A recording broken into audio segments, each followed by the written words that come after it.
Ahoy hoy, how's it going?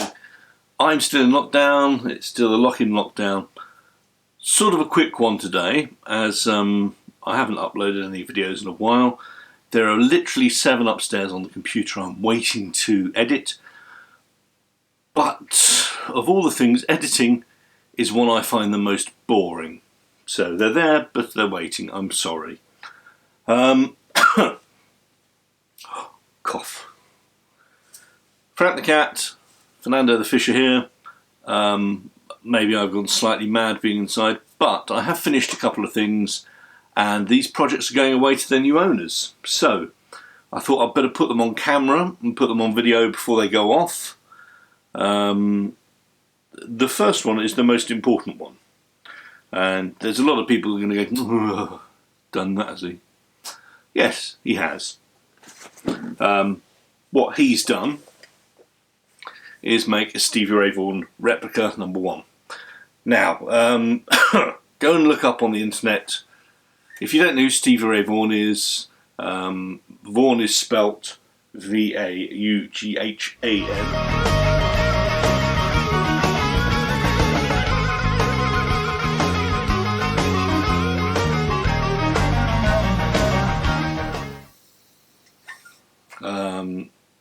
An astonishing blues player. Played, for example, on Bowie's Let's Dance album, but then was offered to go on the tour of $80 a night, which he could make more than that not playing with Bowie, so his manager turned it down. Probably quite rightly. He's well known for having a guitar that looked a bit like this. Now, this is a job that I've been trying to do for 7 years and not bothered because I've always got nearly there and just stopped. What it was a Squier Strat, and then I changed everything on it. So yes, it's got a Fender logo.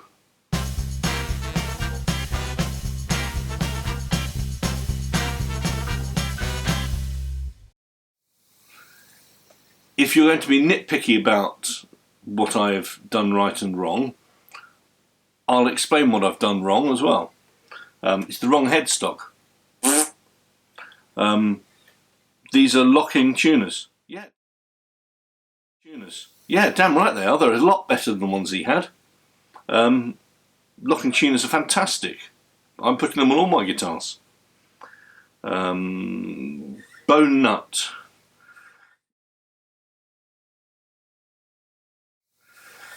That has been the absolute pain in the bottom for me, but I'll come on to that last of all. The body, of course, but it's not accurate to the 1983 version. So what? It's a tribute. It's not meant to be a replica completely. I've followed a lot of the scratches and marks and wearing outs that exist on various pictures of his Strat. If you go through the pictures online and you look up SRV Strat, you will find them in all states of wear, from absolutely nothing down to, is that even a guitar still? So I picked out the bits that I thought were more suitable, and then, because I'm not after making a replica, I'm after making a tribute of a guitar that's meant to be played, I smoothed the body out. So there's no great big gouges or scratches. Christopher will be upset with me. I've left a bit there. It's been dyed, it's been oiled, it's been waxed, and then, to be perfectly honest, it's been Mr. Pledged. Because the wax that I left on there didn't feel the best. There's a couple of ways of dealing with that. Mr. Pledge worked. Or Pledge, or whatever it's called. On the body, it is a left-hand trem, set up for floating, which I thoroughly advise. The pickups are Fender Tex-Mex pickups, superb, just absolutely superb. 4-ply black scratch plate with the right stickers on. Gold output jack, gold strap locks, or rather the gold strap buttons. And on the back I've done a gold neck plate, 3 springs. I haven't done the 5. You might notice here the big gaping hole is been filled in, just as it was on the original. If you go to the Instagram feed, if you're not on Instagram, I post there quite often about little jobs I'm doing day to day.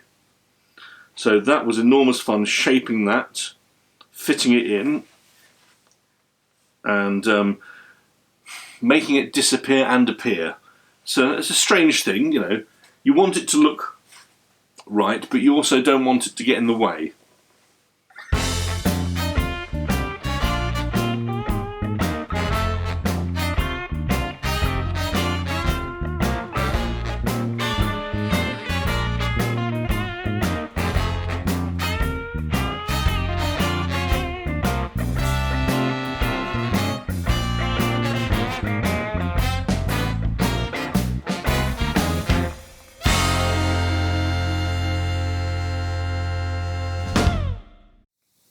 What it's really done is it's taken me, and the neck itself, sanded down and dyed to look, well, recoated, sanded down, recoated again, sanded down when I didn't like how the spray on varnish had worked.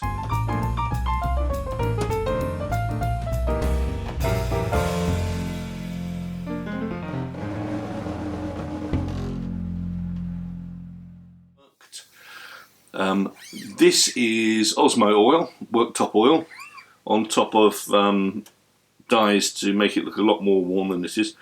Osmo oil is great. I'll be trying it on a guitar soon and see what the effects are.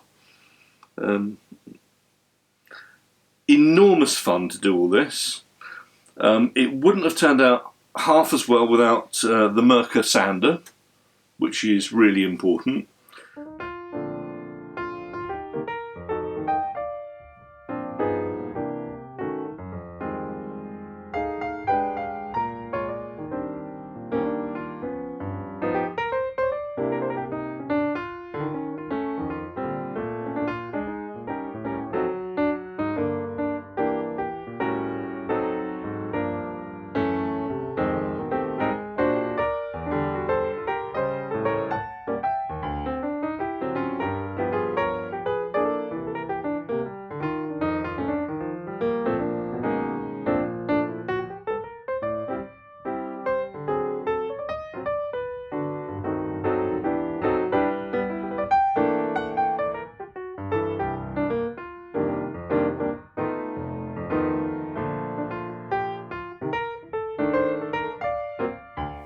And a few chums gave me some ideas on issues I was having. So the main issue, I would say, has come from the nut.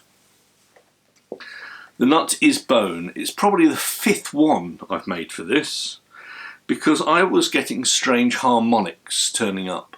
In fact, I thought I was going mad at some point, because I'm sure the B note was resonating through the guitar. So I went through every single methodology to try and work out what was resonating. So, was it the springs at the back? No, I got rid of the springs and put a plate in. I've put foam inside the springs to stop them resonating. Was it springs on the pickups? No, because I removed the springs and put in tubing instead. The sort of silicone tubing Fender used originally, so I nicked that. Is it the screws on this? No. Is it this, that, the...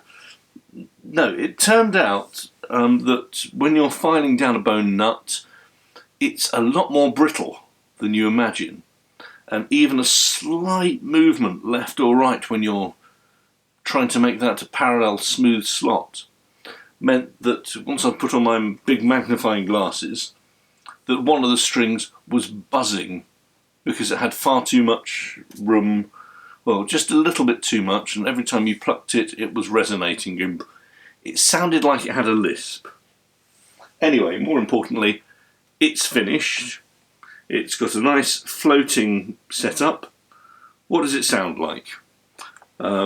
Today it's the Fender Deluxe Tube, my favourite. I've got rid of the pedal board, but I have got in its place a Bad Monkey from Digitech. Digitech are cheap and nasty. They're cheap. It's a green pedal that says Tube Overdrive. I wonder what's inspired it. It's a great little tube screamer wannabe. No, it's not Ibanez. It doesn't say 808 or a TS or anything on it. It does its job. It does what it needs to do. And if anybody wants a tube screamer and can't afford the expensive prices, try the Digitech Bad Monkey. I think Phil X uses one. But first of all, clean.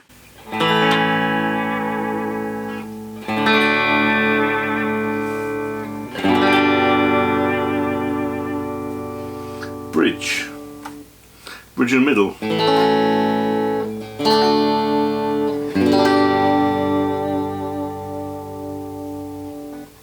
Middle.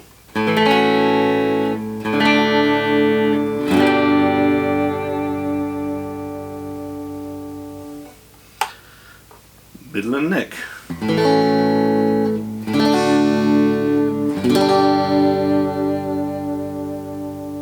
Nice. And neck.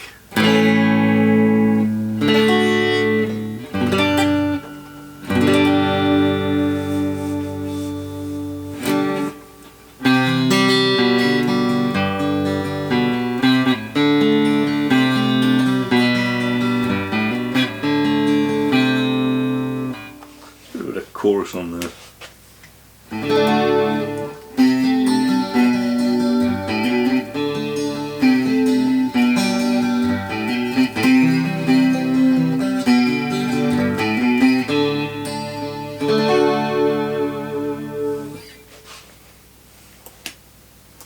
Maybe delay.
Lovely.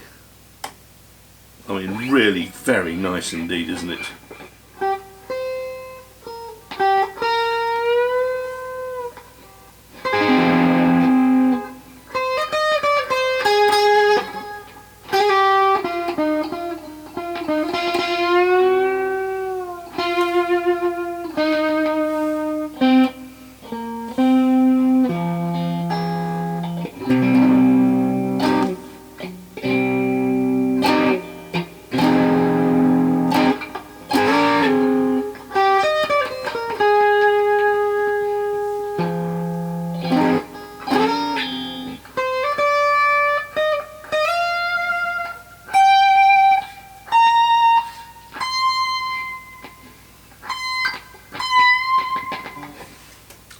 I think I've done rather well on that. That's just a shorty, but I can stand by. It's a fantastic playing guitar. I can't say any more than that. Anything that I would change? Probably not. I've done it to the specs of a modern player. It's not a straight copy by any means. I've done lots of little things like There's white marks there from his initials. I've got, as near as damn it, the right pickups. Those Fender Tex-Mex pickups are great. The left-hand trem, I have to admit, I thought it would just be a bit of a joke. It's really good fun, and you can start to do loads of Jeff Becky things with it. But anyway, that's that. See if you've got the right strap. It goes to its new owner this week. Hopefully they will send me a demo of them playing it, so you can actually get some decent playing on this.